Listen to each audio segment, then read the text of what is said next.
Hello junkies, my name is Bob. Today we were reviewing our final figure from the Uncanny X-Men Retro Collection. Yes, this is the very first in the X-Men Retro Collection. We've had Avengers, we've had some Spider-Man, we've had a little bit of everybody all over the place. But however, Hasbro and Marvel released for the 80th anniversary a straight line of just X-Men. So we've had, let's flip it over here because I can show you instead of talking about it. We have had Wolverine, we've had Storm, Iceman, Cyclops in his X-Force gear, and the Silver Samurai. Goes pretty much with that. Wolverine being the only villain. That's Silver Samurai is the only villain. But today we're reviewing Dazzler. She uses her psychonic? I don't know what I'm saying. It's her sonic vibrations and impressive speed to take down her enemies. Though she can channel sonic energy in many forms, her preferred method of sonic battle is through the power of music. So, this is a more 80s Dazzler. Now, most of the Dazzler that we know of that premiered, well, she debuted in Amazing Spider-Man, is the more disco, roller skate Dazzler. This is more the 80s Dazzler. Allison Blair here is ready to go. This is the Dazzler I remember more from the 80s X-Men, the Fall of the Mutants, that kind of X-Men. So I do appreciate that she has the X-Men on the X here on her belt, but she still has a little bit of the Dazzler costume. And the leather jacket. The leather jacket was huge. Everybody had the leather jacket. I wish we would have had that whole run, the Forge from that line. Definitely Storm with the mohawk, but we're digressing. Let's get to Allison here. So we're gonna open her up now. One thing that I noticed in the packaging is they've a second layer of cardboard now is so this is underneath. Makes it a little bit harder just to pull the blister off.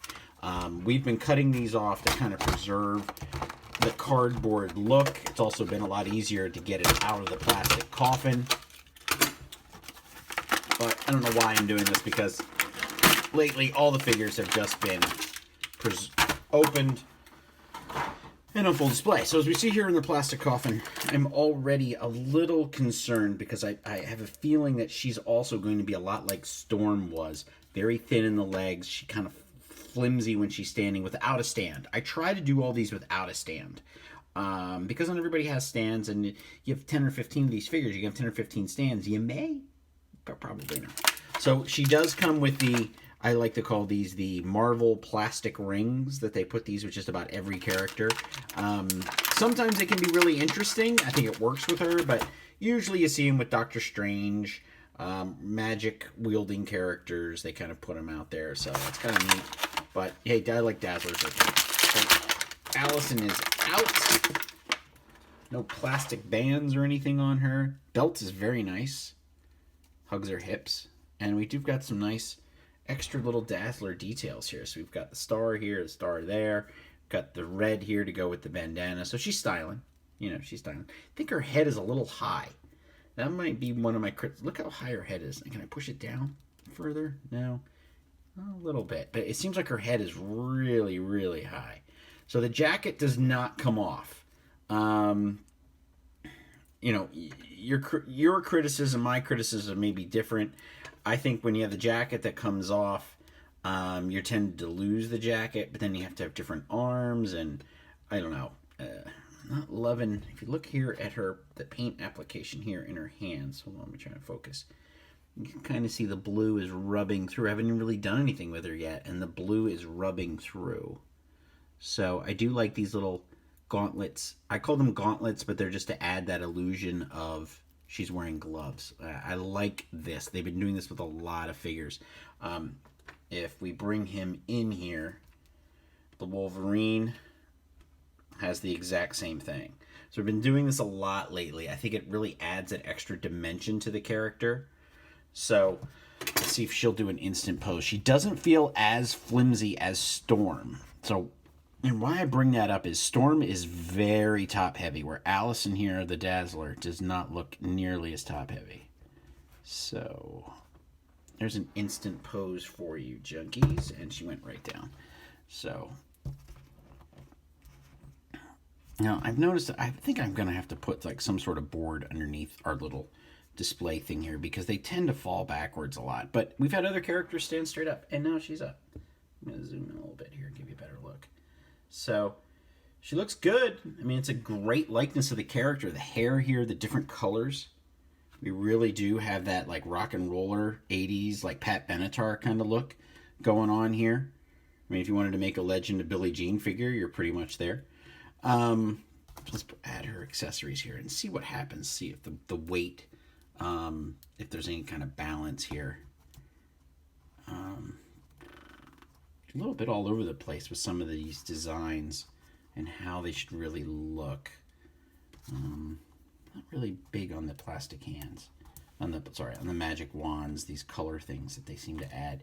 I wonder how many of these are actually out there. They probably have some sort of count online. No, she's a little bit better there, but let's fix her head. Give her a straightaway look. So, let's zoom back out. So there you go. There's the Dazzler. I mean, not a wow figure. She stands a lot better than Storm. Now, I do have Storm standing here. And if you look at her legs, they're identical. The configuration, everything, but look how hers goes out like this. Storm is also incredibly top heavy with all this hair. I mean, it's a fantastic hair job. It's really great the way they made her look, but it's almost an identical body in almost every sense of the word, except for the jacket and the shoulder pads. Even her hands are very similar, but look, her legs are already bowed. So look at this.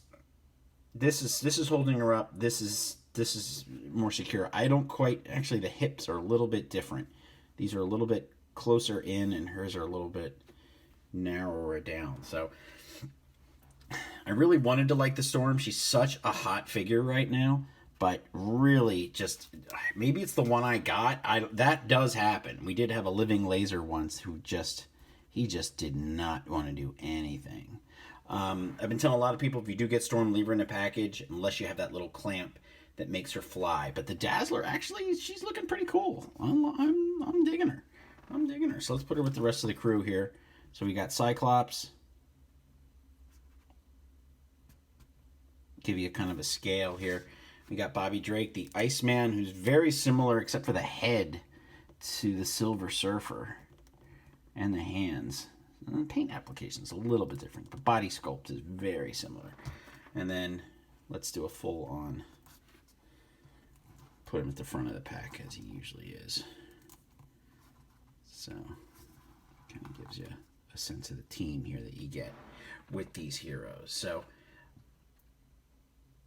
solid group of X-Men. I really do think it works good as a set, but as I think the Dazzler's better than Storm, actually, with her application, the way she looks, her paint job, all of these things. I think she's better than Storm. Storm's the hot figure for some reason. Dazzler seems to be sitting there, but definitely a great wave, and I do highly recommend picking them up. Thank you for tuning in, junkies. Again, please follow us on social media. Subscribe to us here on YouTube. We try to post every week, multiple times if we can, with hunts and adventures and definitely action figure reviews. Thank you, junkies.